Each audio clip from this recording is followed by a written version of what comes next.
자, 안녕하세요. 여러분 반갑습니다. 자, 여러분의 경제 캡틴 문병일입니다. 자, 수능 개념 단원별 문제풀이 23강입니다. 자, 테마 15 환율 두 번째 시간이고요. 이번 시간은 우리 교재로 177페이지에서 178페이지까지 문제. 자, 22강보다는 약간 난이도가 올라간다. 이렇게 이해하시면 돼요. 자, 그러면 일단 먼저 197번 문제부터 한번 확인해 볼게요.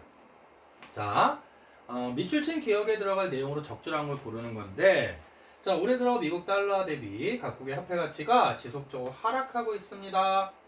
그럼 환율이 상승하는 거지. 이에 전문가들은 뭐뭐를 원인으로 봅니다. 자, 그러면 결국 이 기억에는 뭐가 들어가야 되냐면 현재 환율이 상승하고 있는데 그 환율 상승의 원인이 들어가야 돼. 알겠니? 그럼 1번에 자, 여러분 각국의 금리 상승. 여러분 일반적으로요. 각국의 금리가 상승을 하면 자본의 유입이 발생을 할 거고, 그래서 1번은 자본의 유입으로 인한 외화 공급의 증가가 돼.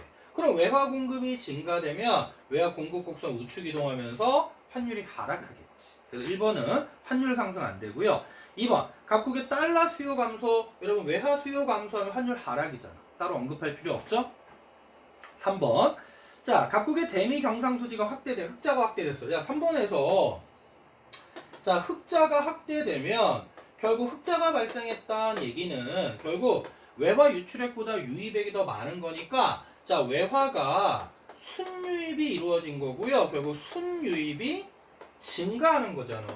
그럼 외화 순유입이 증가하면 또 외화 공급 증가니까 환율 하락이죠. 그래서 1번과 3번은 동일한 결과가 나타난다.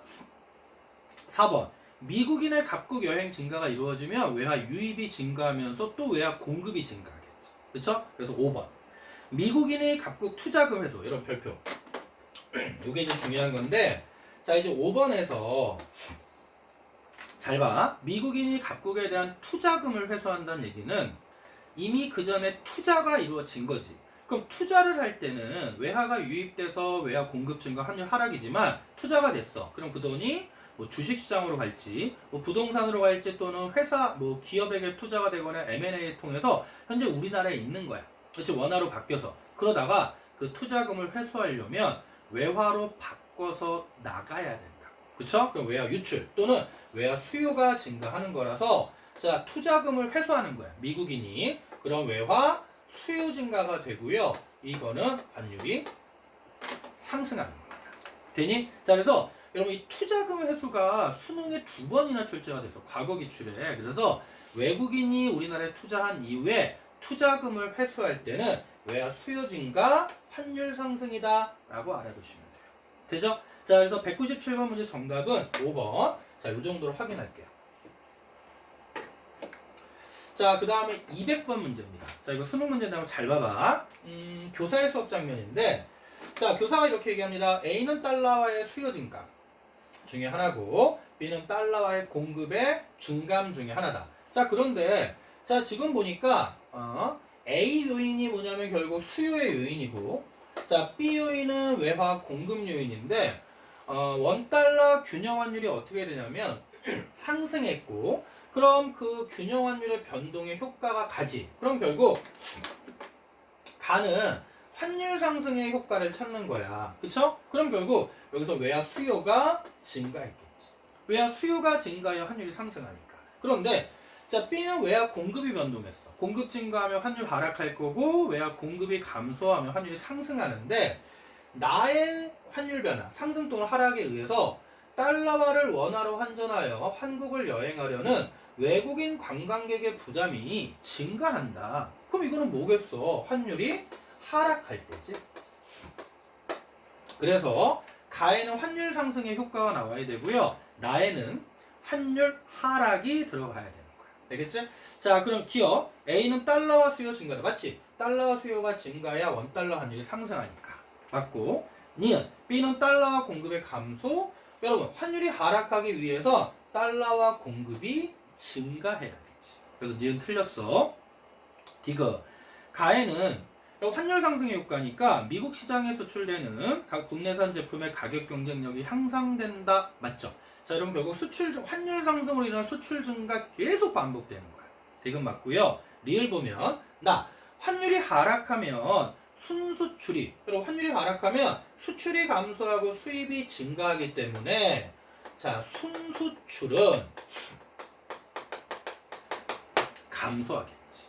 자, 따라서 순수출이 감소하여 경상수지는 악화된다가 들어가야 돼. 근데 거기 개선이 틀린 거예요. 그래서 증가를 감소로 바꾸고 개선을 악화로 바꾸시면 돼요.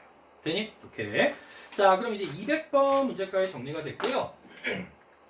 자, 201번 문제입니다. 생각보다 이 내용이 잘 나오는데 수능 여러분 아마 수능 특강 앞으로 풀어보고 기출문제 풀어보면 이 내용은 가장 단순한 유형이고요. 조금 더 복잡하게 출제가 됩니다. 자, 그러면 일단 그림은 2013년과 2014년 A국의 B국에 대한 상품 수출액과 상품 수지입니다. 그럼 여러분이 여기에 나와 있는 이 상품 수지는, 여러분 수지라는 표현은 외화 유입액에서 유출액을 빼준 거잖아. 그럼 여기에 상품 수지는 어떻게 구하는 거냐면 상품의 수출액에서, 외화 유입액이니까 상품의 수입액, 유출액을 빼서 구한다. 그쵸? 자, 이에 대한 분석 및 추론으로 오는 건데, 자, 이 단서가 제일 중요한 거야. 단서. 교역은 A국과 B국 간에만 이루어진대. 그럼 그 얘기는 A국의 수출액은 B국의 수입액이 되는 거고, A국의 수입액은 B국의 수출액이 된다. 자, 그러면 요 나와 있는 내용이 A국의 내용이잖아. 그럼 A국의 수출액이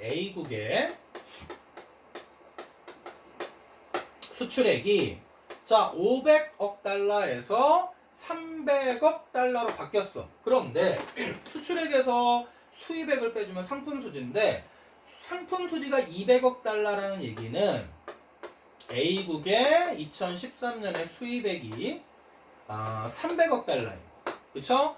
그 다음에 상품 수지가 여기가 100억 달러라는 얘기는 300에서 100억 달러. 그럼 200억 달러가 돼야 되죠? 그럼 A국의 수입액은 200억 달러, 14년에. 그래서 우리가 상품 수출액이 500억 달러, 300억 달러, 상품 수지를 통해서 A국의 수입액은 300억 달러, 그 다음에 200억 달러 잡을 수 있는 거야. 근데 A국의 수출액은 B국의 수입액이고, A국의 수입액은 B국의 수출액이다. 되죠? 여기에 착안해서 문제 푸는 겁니다. 그러면 1번 A국의 상품 수입액은 300억 달러에서 200억 달러로 감소했죠? 땡. 2번 A국의 상품 수입액 변동폭은 100억 달러고 수출액 변동폭은 200억 달러니까 변동폭보다 작다. 그렇죠? 3번 자, B국의 상품 수지는 어떻게 되냐? 여러분 봐봐. A국의 상품 수지가 200억에서 100억으로 악화됐지. 줄었으니까 악화됐으니까, 그럼 반대로 B국의 상품 수지는, 교역은 양국 간에만 이루어지니까 B국의 상품 수지는 개선됐겠지. 그쵸? 그리고 우리가 만약에 계산해보면 요게 A국의 수입액이고 요게 B국의 요게 A국의 수출액 수입액은 B국의 수입액, 그쵸? B국의 수출액, 그럼 마이너스 200, 여기 마이너스 100 개선됐잖아. 그쵸? 그 다음에 4번 자, B국의 소비심리 개선이 위와 같은 추세의 원인이다. 이런 생각해봐. B국의 소비심리가 개선되면 B국의 소비가 늘어나겠지. 그럼 B국의 수입이 상대적으로 늘어날 거고요. 왜냐면 소비에는 수입도 포함되니까. B국의 수입이 늘어나려면 A국에서는 수출액이 증가해야 돼. B국의 수입액은 A국의 수출액이니까. 근데 지금 수출액이 확 감소했잖아. 따라서 우리는 이거를 소비심리 개선이 위와 같은 추세의 원인이다라고 말할 수가 없는 거야. 그쵸? 마지막 5번 A국이 B국보다 상품 수출액의 감소폭이 더 크다. 자, A국의 수출액의 감소폭은 200억 달러지. 자, 그러면 자, B국의 수출액의 감소폭은, B국의 수출액은 A국의 수입액이니까 300에서 200, 100억 달러. 자, 따라서 수출액 A국이 B국보다 수출액 감소폭이 더 크다? 맞는 거죠. 그래서 우리가 A국의 수입액을 B국의 수출액이라는 걸 잡으면 5번 선택지는 자연스럽게 풀 수 있는 거야. 알겠죠? 그리고 특히 이거 교역은 양국 간에만 존재한다라는 단서가 제일 중요한 단서야. 따라서 이게 기본적으로 교역은 양국 간에만 존재한다는 단서를 통해서 A국의 수출액은 B국의 수입액. A국의 수입액은 B국의 수출액. 이것만 착안해서 문제 푸시면 됩니다. 그래서 201번 문제는 정답 5번 이렇게 확인할게요. 자, 그 다음에 202번 문제 볼게. 자, 202번에서 자, 외환시장의 균형점 2의 변화. 자, 외환시장의 균형점. 외화 수요와 공급이 만나는 요 균형점 2가 있는데 자, A, B, C, D로 바뀝니다. 그럼 이거 우리가 수요 공급 분석에서 다뤘던 거랑 똑같은 거지. 자, 그러면 자, A로 그러니까 외화 수요와 외화 공급이 만나는 점이 균형점인데 새로운 균형점이 A로 이동하기 위해서는 외화 공급이 무조건 감소해야 되고요. 자, B로 이동하기 위해서 외화 수요가 무조건 증가해야 되고 C로 이동하기 위해서 외화 공급이 무조건 증가해야 되고 D로 이동하기 위해서 외화 수요가 무조건 감소해야 된다.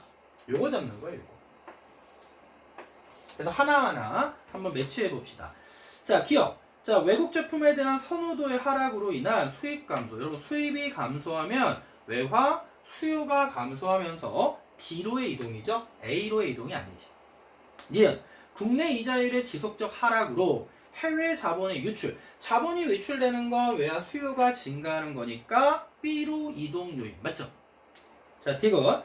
국내 상품의 품질 개선으로 인한 수출 증가는 외화 유입의 증가, 외화 공급 증가, C. 맞고. 리얼. 자, 외국 기업에 대한 조세 감면 정책으로 인한 해외 자본의 국내 투자 유입은 외화 유입이 증가하는 거니까 외화 공급 증가 D로 이동하는 거죠. 그렇죠? 근데 다시 유입은 D로 이동하는 건 여기지. 근데 지금 거기 D로 이동하는 게 아니라 C로 이동하는 거지. C로. 그래서 틀린 겁니다. 그래서 202번 정답은 니은 디귿 3번 이렇게 확인하시면 돼요. 자, 우리 202번까지 정리가 됐고, 자, 그 다음에 이제 우리 203번 문제 갑니다. 여러분, 203번 문제처럼 이 환율 변동을 탄력성과 연결해서도 출제할 수가 있어. 보자. 일단 먼저. 자, 일단 첫 번째 표는 모든 수출품의 가격이 10% 상승했을 때, 10% 상승했을 때, 각 재화의 수출액 변화를 나타낸다. 그럼 여러분은 뭐 떠올려야 되냐면, 우리가 탄력성 파트에서 가격이 상승할 때 판매 수입 변화를 통해서 우리가 탄력성을 잡아내잖아. 그거 물어보는 거야. 그리고 자, 수출 기업들은 각 재화의 국내 판매 가격을 원달러 환율에 따라 달러화로 환산하여 수출품의 가격을 책정하는데 국내 판매, 즉 원화표, 우리나라라면 원화 표시 가격, 즉 국내 판매 가격은 변동이 없어. 국내 판매 가격이 변동이 없는데 수출품의 가격이 상승했다는 얘기는 결국 뭐가 되겠어? 문제에서 원달러 환율에 따라 달러로 환산하지. 근데 국내 판매 가격이 변동이 없는데 수출품의 가격이 10% 상승했다는 얘기는 환율이 하락한 거야. 환율이 하락한 거. 결국 환율 변동이 있었다는 거고요. 자, 수출품 가격과 수출액은 달러화로 표시됩니다. 이해돼? 자, 그럼 결국 뭐냐면 여기는 달러 표시 가격이 10% 상승한 거고 달러로 표시한 수출액의 변화가 생긴 거지. 그럼 여러분 생각해봐. 지금 환율이 하락하여 달러 표시 가격이 10% 상승했을 때 수출액도 달러 표시 수출액도 A제화는 10% 상승했잖아.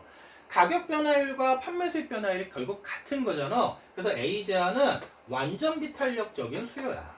근데 B는 5% 상승했으면 가격이 10% 상승했지만 수출액이 5% 상승했기 때문에 자, 비탄력적 재화가 되는 거고요. C는 수출액의 변화가 없기 때문에 단위탄력적 재화가 되는 거고 D재화는 오히려 수출액이 감소했죠. 가격이 상승했을 때 그러면 탄력적 재화가 되는 겁니다. 그래서 일단 여러분이 여기서 뒤에서 물어볼 거야. 환율이 하락하여 가격이 상승했고 가격 상승과 수출액 변화를 통해서 우리는 탄력성을 잡는 겁니다. 되니? 그러면 자 1번 봐봐. 자, 원달러 환율이 상승하면 자, 지금 환율이 하락해서 달러 표시 가격이 상승했지만 자, 1번 선택지를 보면 반대로 원달러 환율이 상승하면 달러 표시 P 가격이 하락할 거 아니야. 달러 표시 가격이 하락. 자, 그런데 A제는 완전 비탄력적이기 때문에 달러 표시 가격이 하락해도 수출량에는 변화가 없겠지. 완전 비탄력적이야. 완전 비탄력적. 그쵸? 그래서 거기 증가한다가 아니라 변화가 없다. 자, 2번. 원달러 환율이 상승하면 똑같아. 이번엔 원달러 환율이 상승하면 똑같이 달러 표시 가격이 하락한다고. 그럼 달러 표시 가격이 하락할 때 B제화는 비탄력적이니까 수출액이 어떻게 되겠어? 가격이 하락하면 수출액이 감소하겠지. 탄력성 개념 그대로 적용하는 겁니다. 근데 거기 증가했다가 틀렸고요. 자, 이번 3번 선택지는 이 문제와 똑같아. 원달러 환율이 하락해서 가격이 10% 상승했다. 즉 가격이 상승하면 C제화는 단위 탄력적이니까 수출액엔 변화가 없지만 가격이 상승하면 수출량, 즉 소비량은 감소하겠지. 근데 거기는 수출액을 물어봤으니까 수출액은 변화가 없다는 거야. 수출량은 감소하지만. 되니? 4번. 자, 원달러 환율이 하락하면 달러 표시 가격이 상승할 거고, 그럼 D제화는 탄력적 제화니까 수출액이 감소합니다. 4번 정답. 돼요? 오케이. 마지막 5번. 해외 시장에서 수요의 가격 탄력성이 가장 작은 제화는 완전 비탄력적인 A제가 되는 거지. 되니? 오케이. 여러분, 이런 문제, 요 203번 문제가 가장 기본적인 환율과 탄력성을 엮는 문제고, 요 문제보다 조금 더 약간 뭐라 그럴까? 복잡하게 또는 약간 볼륨을 늘려서 문제를 출제하니까 이 문제를 가장 기본적 유형 문제로 꼭 정리하고 있어야 돼. 자, 그럼 이제 오늘 마지막 문제입니다. 204번 문제. 자, 204번 문제 보니까 자, A가 경상수지고 연도별, 밑은 준비자산을 제외한 자본금융계정이야. 그런데 자, 결국 경상수지 흑자 자본금융계정 적자지만 합치면 흑자지. 여기도 흑자니까 흑자고, 국제수지가 적자 흑자지만 합치면 흑자지. 그래서 국제수지는 계속 흑자 요거 확인하면 돼요. 자, 그럼 1번 기업. 자, 09년의 외화보유고, 자 여러분 외화보유고 밑줄쳐. 결국 여기에 나와 있는 흑자 액수만큼 외화보유고가 증가하는 효과가 생긴다고. 그럼 매년 흑자가 발생했다면 흑자만큼 누적적으로 외화보유고는 증가하는 거야. 자, 따라서 2009년의 외화보유고는 2010년보다 적을 수밖에 없죠. 흑자 액수만큼 외화보유고가 누적적으로 증가하니까. 기억 맞고. 니은 2010년의 외화 순유입 규모 밑줄. 그럼 결국 이 흑자가 외화 순유입 규모지. 흑자가 외화 순유입 규모고요. 그럼 여러분이 봐도 2010년과 2011년을 비교하면 여기선 대략 플러스 한 20 정도가 되는 거고, 여기는 20이 안 되는 금액에서 마이너스 금액을 빼주니까 순유입 규모는 2010년이 2011년보다 큰 거죠. 따라서 2010년의 외화 순유입 규모는 2011년보다 크다로 바꿔줘야 돼. 자, 디귿. 09년 이후에 A 플러스 B의 변화. 결국 A 플러스 B는 결국 계속 흑자잖아. 그럼 흑자가 발생한 만큼 계속 외화 순유입이 증가하는 거고, 그럼 외화 순유입의 증가는 외화 공급 곡선의 우측이동, 결국 환율 하락입니다. 따라서 자국화폐 가치의 상승 요인. 그래서 여러분 이거 암기해도 돼. 흑자가 발생하면 결국 환율 하락 요인이다. 되죠? 5번. 자, 09년 이후에 외화의 순유입액은 국내 통화량을 증가시키는 요인이 되겠지? 어려운 거 아닙니다. 자, 우리 이렇게 해서 자, 환율 파트까지 국제수지까지 해가지고 문제 정리가 기본적 내용이 다 끝난 겁니다. 여러분 조금 당부 말씀드릴게. 우리가 수능 개념의 문제, 선생님 다시 한번 또 다른 파트에서 강조를 할 텐데, 수능 개념의 문제들은 수능형 문제들이에요. 대부분. 내신은 가장 기본적인 유형의 문제들인데, 여러분 내신 문제들은 되게 지역적으로 출제가 됩니다. 그래서 내신 문제들은 여러분 이 수능 개념으로는 100% 커버가 안 돼. 되게 지역적으로 출제가 돼서 선생님도 수능 개념은 수능에 좀 포커스를 맞춰서 내신과 같은 좀 지역적 주제들은 많이 뺐거든. 그래서 내신 문제들은 개념은 완벽히 수능 개념 수업으로 내신의 개념은 완벽히 커버가 되지만 문제는 완벽히 커버가 안 돼서 따로 좀 많이 학교 프린트를 비롯해서 많이 풀어보셔야 돼요. 알겠죠?